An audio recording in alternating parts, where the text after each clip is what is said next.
Hoje ele atualiza para a gente os reflexos da nova lei do marco temporal das demarcações de terras indígenas. É um assunto complexo, mas o especialista vai destrinchar tudo para a gente a partir de agora. Diga lá, Pedro.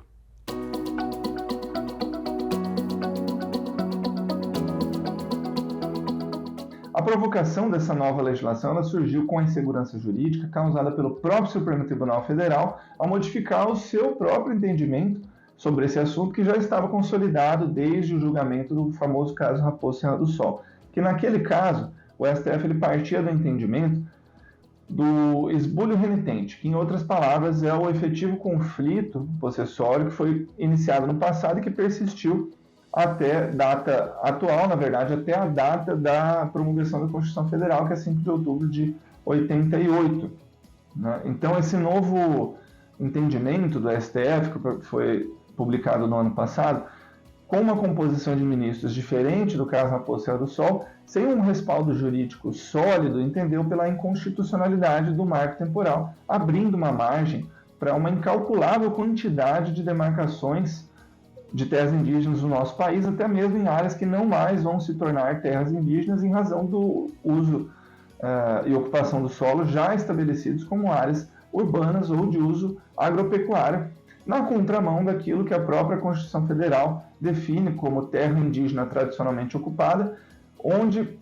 os indígenas precisam manter os seus usos e costumes. Então, para não deixar mais dúvidas, essa mesma ideia ela foi colocada expressamente na nova lei do marco temporal, no artigo 4º, dizendo que para ser uma terra indígena tradicionalmente ocupada, tem que simultaneamente atender alguns requisitos,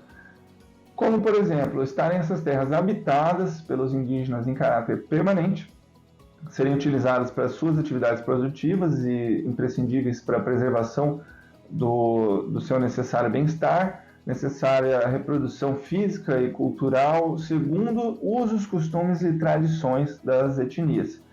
Isso coloca um ponto final para essa desenfreada demarcação de áreas indígenas em locais que o uso e ocupação do solo já está consolidado com situações diversas das tradições indígenas. A nova lei também reforça que a ausência da comunidade indígena na data de 5 de outubro de 88, na área que pretendem demarcar, descaracteriza o seu enquadramento como área tradicionalmente ocupada, salvo se comprovado aquele renitente esbulho, exatamente o que havia sido definido e discutido de maneira ampla e fundamentada no caso Raposo Serra do Sol. Uma outra novidade muito bem-vinda é a obrigatoriedade da publicidade ao processo de demarcação de terras indígenas por meio eletrônico, finalmente encerrando uma enorme dificuldade no trabalho jurídico na busca de cópias, no pedido de acesso a esses processos que eram fornecidos com muita dificuldade pelas sucursais da FUNAI em todo o nosso país. Nós comemoramos também a determinação de obrigatoriedade de participação dos estados e dos municípios em que se localiza a terra discutida nesses processos de demarcação, o que até então era uma opção dos estados e dos municípios. A importância dessa novidade é o fato de colocar fim à omissão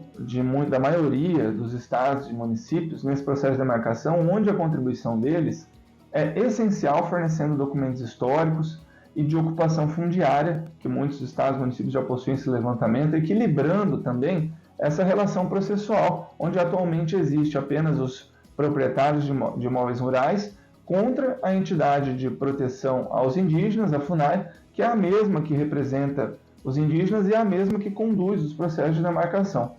Bom, a nova lei do marco temporal também inovou ao regulamentar o direito de indenização pelas benfeitorias de boa-fé realizadas nos imóveis demarcados, ajudando a resolver controvérsias de muitos casos ajuizados nos tribunais, simplificando o que antes deveria ser feito em outro processo, que não esse processo de demarcação, devendo agora indenizar o proprietário após a comprovação e avaliação realizada em vistoria do órgão federal competente no mesmo processo. Nisso, a nova lei confrontou uma instrução normativa da FUNAI 2 de 2012,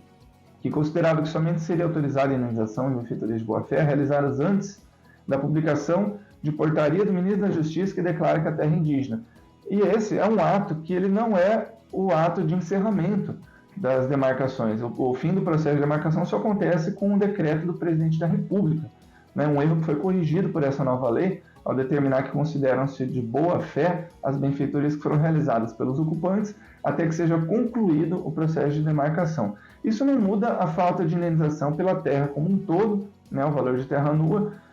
porque em caso de declaração de que a terra era de posse indígena, significa dizer que em algum momento os indígenas foram expulsos, caracterizando que o imóvel era da União e que daí a União não pode indenizar para não ser uma desapropriação indireta. Porém, essa nova lei, ela favoreceu os proprietários de um chamado justo título de posse ou de propriedade, ou seja, que é um documento que o Estado em algum momento forneceu dizendo que essa terra poderia ser do particular, né? Então, em outras palavras, é um documento que deveria ter uma validade, aí justificando uma indenização mais abrangente, caracterizando que houve um erro do Estado.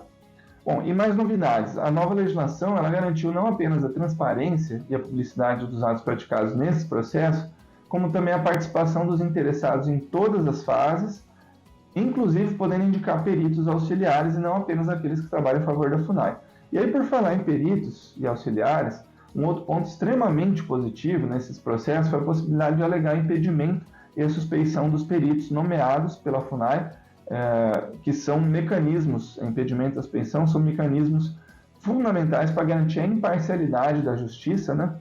no processo de demarcação e também em qualquer outro processo no ordenamento jurídico brasileiro, porque isso evita que aquelas pessoas que têm um interesse pessoal ou que têm uma atitude suspeita com relação à sua parcialidade fiquem de fora. Bom, aí em respeito às chamadas condicionantes do caso Raposo Serra do Sol, a nova lei também incorporou a determinação de que é proibida a ampliação de terras já demarcadas, amenizando muitos conflitos nessas áreas, e nós verificamos também o respeito a uma outra condicionante que diz que trata do trânsito por áreas indígenas onde existem rodovias, meios públicos de passagem, proibindo o impedimento nessas áreas, o impedimento de passagem e a cobrança que era feita antes de determinados pedágios, tarifas pelas comunidades. E aí, por fim, é importante dizer que há muitos anos é esperado que seja realmente dada autonomia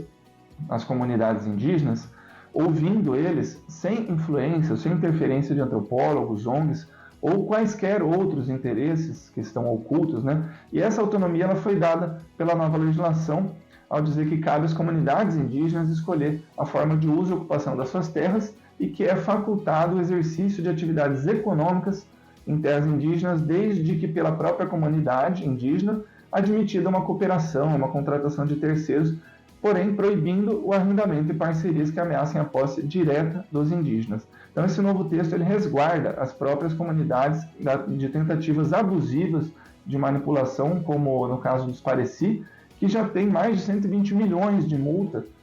aplicadas pelo IBAMA, que diz que eles fizeram uso indevido dessas terras. Ainda não é o fim dessas discussões, nós vamos acompanhar ainda muitas novidades, porém seguimos acompanhando tudo que tiver relacionado a esse tema. Saudações e até a próxima.